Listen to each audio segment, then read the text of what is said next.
May 18th, 1969. We were almost ready. Man had orbited the moon once.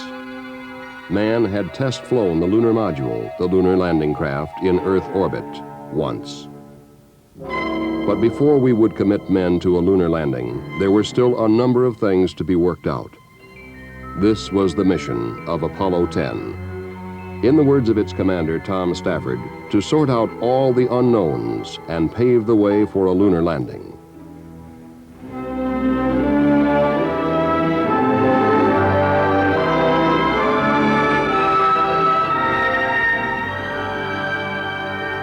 It was a veteran crew. Spacecraft Commander Tom Stafford had flown on Gemini 6 and 9. Lunar Module pilot Gene Cernan had flown with Stafford on Gemini 9. John Young had been on Gemini 3 and Gemini 10. They would face problems on Apollo 10, problems that would be solved for Apollo 11. Most would be minor, but they would be solved. Stafford, Young, Cernan. They brought to their mission enthusiasm, dedication, responsibility, even amazement. And through the means of color television, they took us with them as they played their part in man's greatest adventure. We are go for a mission to the moon at this time. Tom Stafford reports they are go. We're coming up in the 20-second mark. T-minus 20 seconds and counting. 17 seconds and counting. Guidance internal. 15, 14, 13, 12, 11, 10, 9. We have ignition sequence start. Engines on. 5, 4, 3, 2. All engines running. Launch commit.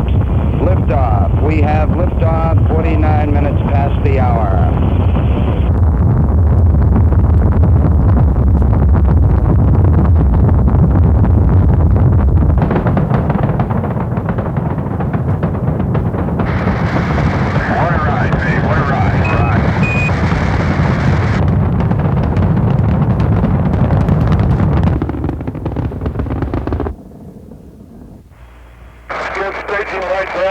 Roger.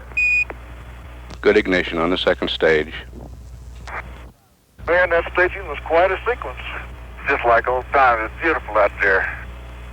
You guys sound ecstatic. Man, this is the greatest, Charlie. Apollo 10 was headed for its initial parking orbit around the Earth. After the checkout in orbit, it was time for TLI, trans-lunar injection, the burn of the S-4B engine to send Apollo 10 to the moon. 7 minutes carried up. Roger 10, you're go for TLI. S-4B's looking as planned. Right on. Seco! Roger, Seco. We confirm the cutoff. Apollo 10, with a perfect burn, was on its way to the moon. Now, the Command and Service Module separated from the S-4B and turned around to dock with the Lunar Module. For the first of many times, Tom Stafford turned on the small, high-resolution color television camera and shared with the people of Earth the spectacular sights of outer space. Apollo 10 took along all those who had made and were making the conquest of the moon a reality.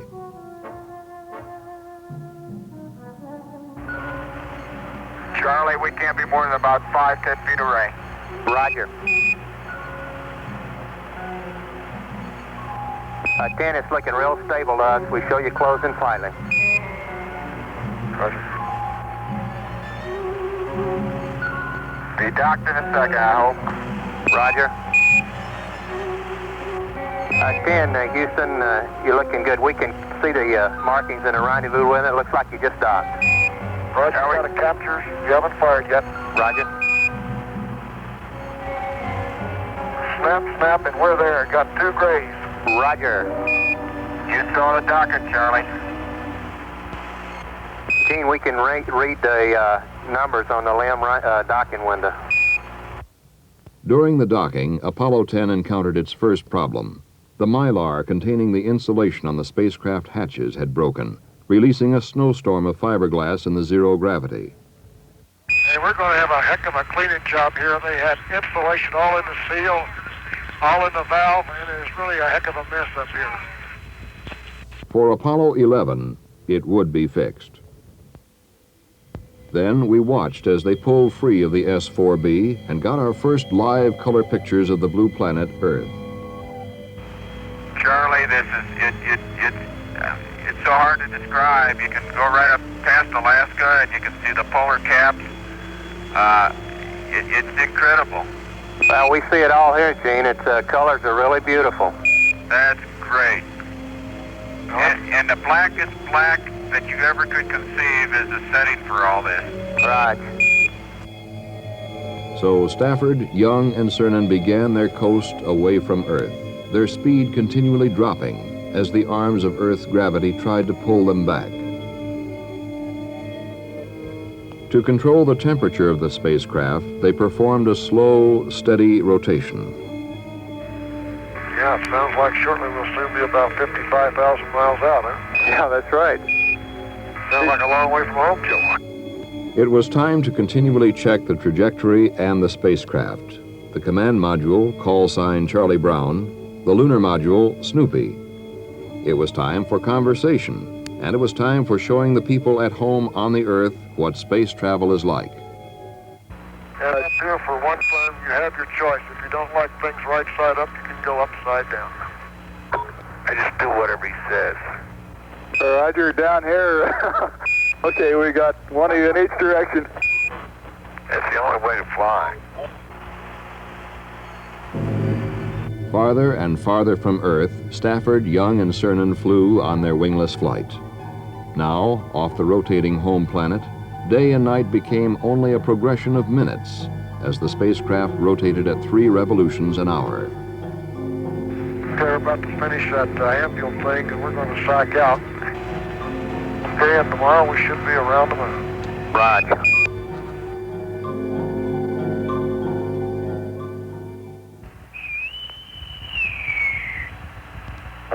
Reveille, up all hands, heave out, trice up, clean sweep down, fore and aft. Apollo 10, Houston, sounds like we're ready for a naval drill on the flight deck. And here is your horoscope reading for today, Apollo 10. Tom Stafford, you should concentrate on finishing things that you have already started. Today's pace will be moderate. Use this time to take inventory. John Young, you will have a slow day today. This will give you time to concentrate on the work ahead. You will enjoy your surroundings and companions. And Gino, your horoscope reads, give careful thought to your working and driving habits. Do something nice for your friends.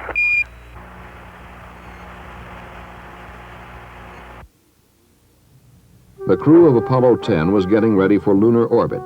Checklists gone over, clocks synchronized, computers updated. As the time for the lunar orbit insertion burn neared, the men in mission control concentrated on their displays. Houston, Apollo 10, just tried looking out as far as I can out of the top hatch window and still can't see the moon, but we'll take your word that it's there. Over. It's there plus 60 miles. No guarantee on that. Apollo 10, Houston, 2 minutes to LOS. Everybody here says Godspeed. Okay, and we'll see you right on the other side in orbit. Roger. LOS, loss of signal. The burn to place the spacecraft into lunar orbit would take place behind the moon, out of contact with Earth. Later, a second burn would make the orbit circular, 60 miles above the moon. The flight controllers waited for AOS, acquisition of signal. We have AOS. Hello, Apollo 10, Houston, over. Roger, Houston, Apollo 10, you can tell the world that we have arrived. How's the view, 10? Charlie, it might sound corny, but the view is really out of this world. For the second time, 3 Americans orbited the moon. The electronic senses of MISFIN, the manned spaceflight network, followed their flight, measuring precisely their orbital path. Information vital to the success of the first manned landing. On the first orbit, the crew turned the TV camera on the scarred lunar landscape. See a crisis up here. That's the first real thing I'm positive of that I've seen that I recognize. And boy, it really stands out.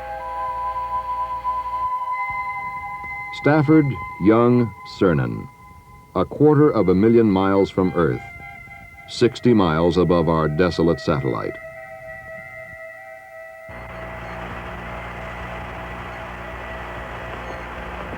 Boy, this is really a rugged planet.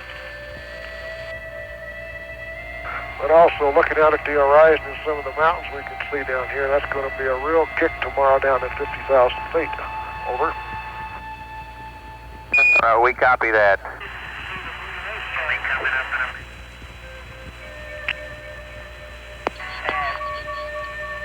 Hello, Houston, Apollo 10. We've got a beautiful view of the Earth here, but it's absolutely fantastic.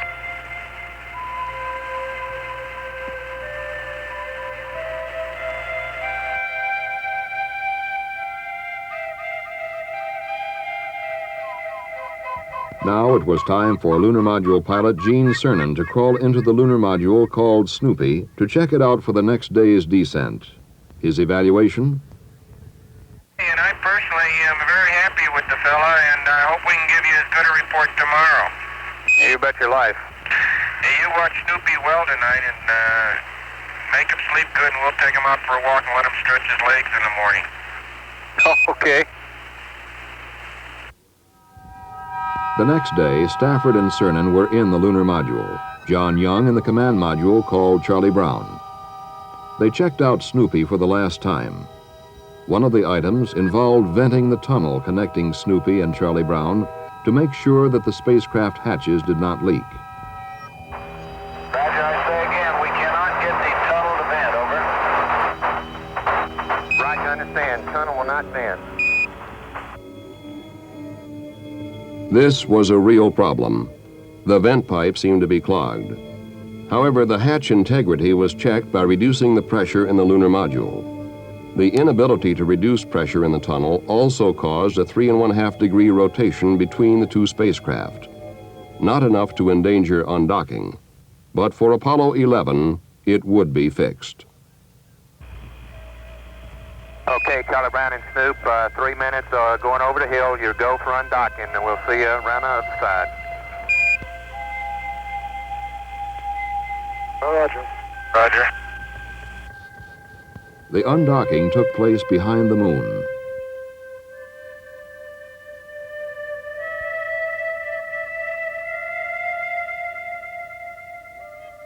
When contact was re-established, Snoopy and Charlie Brown were ready for the separation maneuver prior to descent.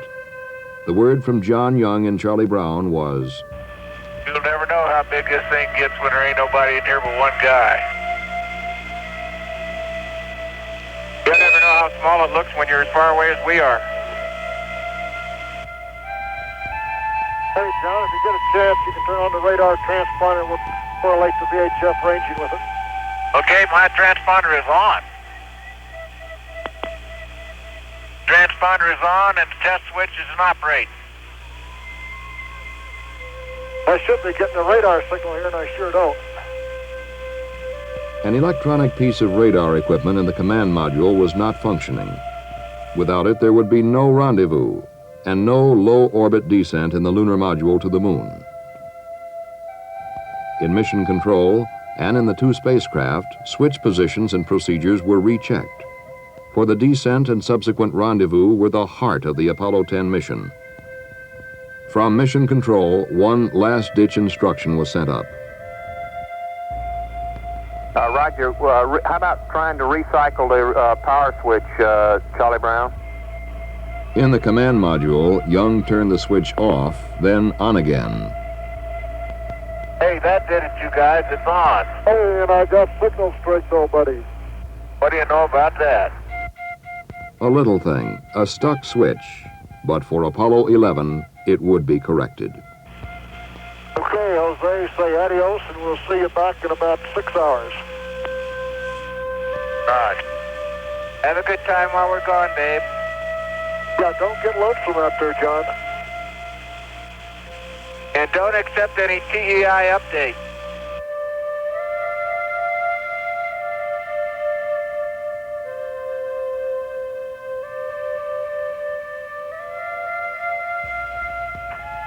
Charlie Brown, Houston, 45 seconds to LOS. You're still go for DOI. DOI, Descent Orbit Insertion, would come about 180 degrees from landing site 2, the primary site for Apollo 11. According to the inexorable laws of celestial mechanics, this burn of the Lunar Module descent engine would put Stafford, Cernan, and Snoopy less than 10 miles above the site. Once more in mission control, they waited for word from the moon. Houston, Charlie Brown. They're down there among the rocks, mumbling about the boulders and things right now. 8 miles above the surface, 35,000 feet over the ancient hills. Then a communications problem. Contact with Snoopy was reestablished through Charlie Brown. Hello, Houston, this is Snoopy. Right, Snoop, go ahead. We is going, we is down among them, Charlie. Roger, I hear you weaving your way up the freeway. Roger, fantastic, Charlie, fantastic. Roger. Charlie, babe, it's fantastic, babe, really.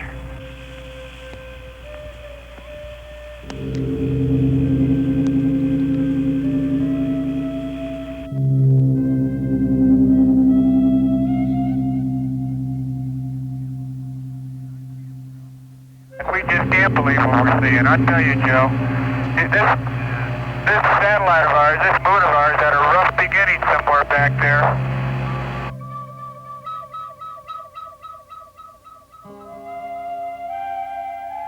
I tell you, we're down here where we can touch the top of some hills, though. Then, one of the key aspects of the mission. Tom Stafford describes the landing site selected for Apollo 11.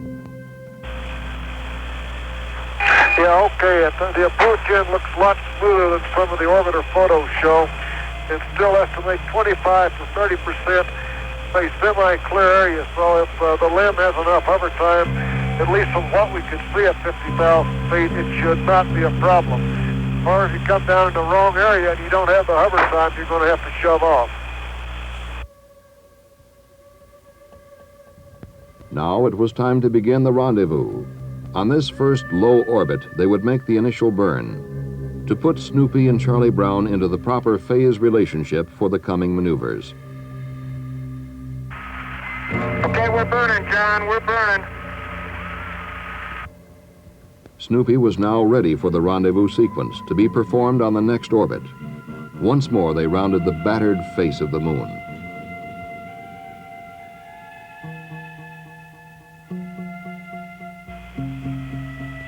Oh, Charlie, we just saw Earthrise, and it's got to be magnificent.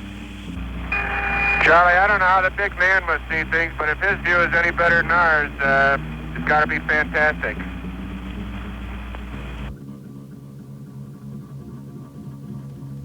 Before the actual rendezvous burns took place, the lunar module's ascent stage would have to be separated from the descent stage.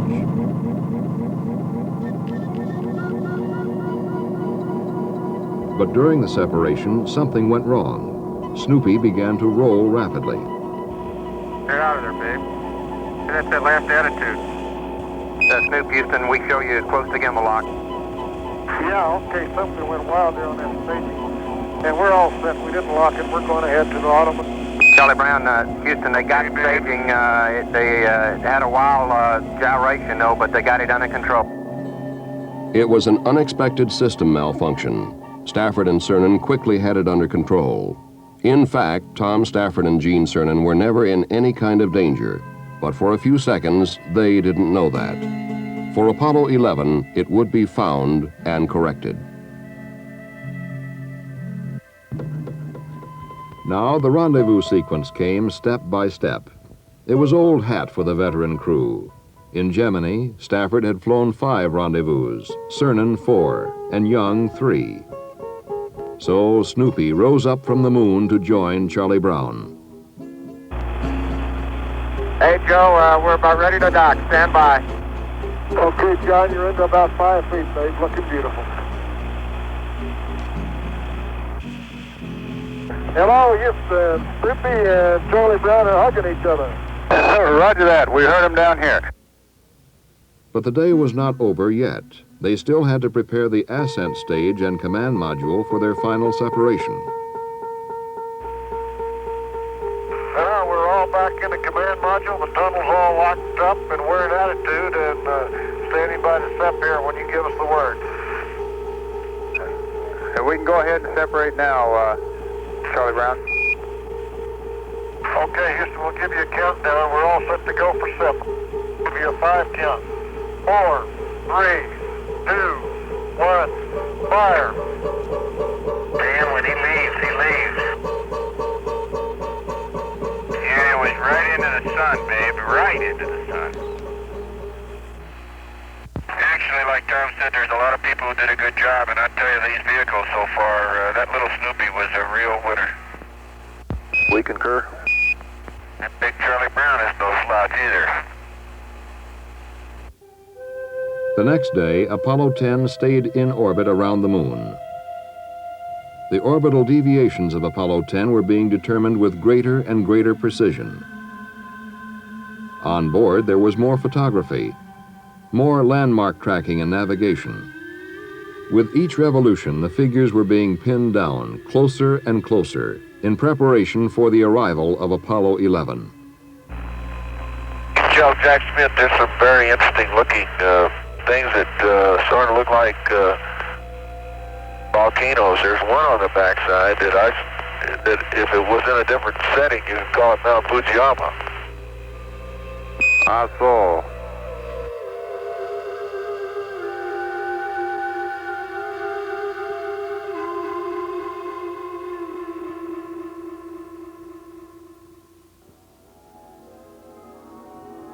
But now it was time to head home to Earth.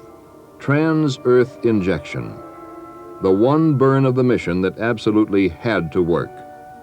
The burn that would push Apollo 10 out of its lunar orbit. Everything looks good for TEI. Roger, we're go here, and we'll see you on the way home. Again, this most critical of all maneuvers would take place behind the moon, cut off from earthly contact.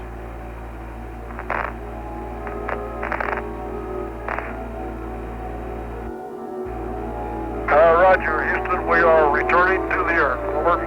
Glad to have you on the way back home, 10. For the last time, Apollo 10 watched the sapphire called Earth rise over a stark lunar horizon. And as they had throughout the mission, Stafford, Young, and Cernan shared with us the sights and feelings of their voyage through color television. You guys are really hauling the mail out of there. Oh, you better believe it. It's like we're climbing straight out, Joe. It's a fantastic sight, just like we were shot straight out from the center of the moon. You're going about 6,000 feet a second.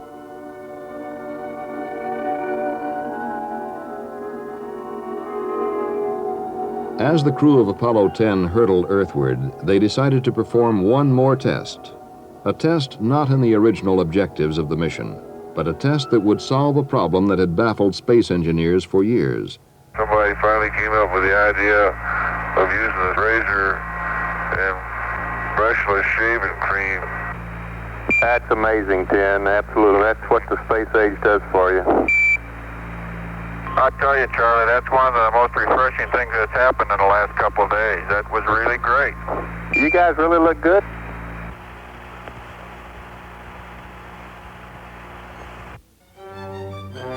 Down from the moon toward the coast of Earth, Apollo 10 sped on its incandescent path toward its dawn rendezvous at sea.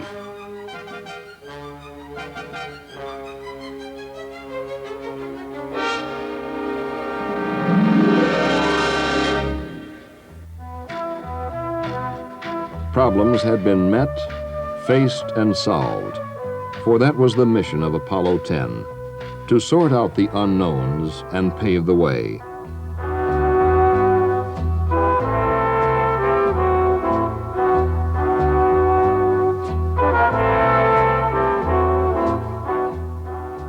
But as the men of Apollo 10 were reunited with their families and friends, attention was already turning elsewhere.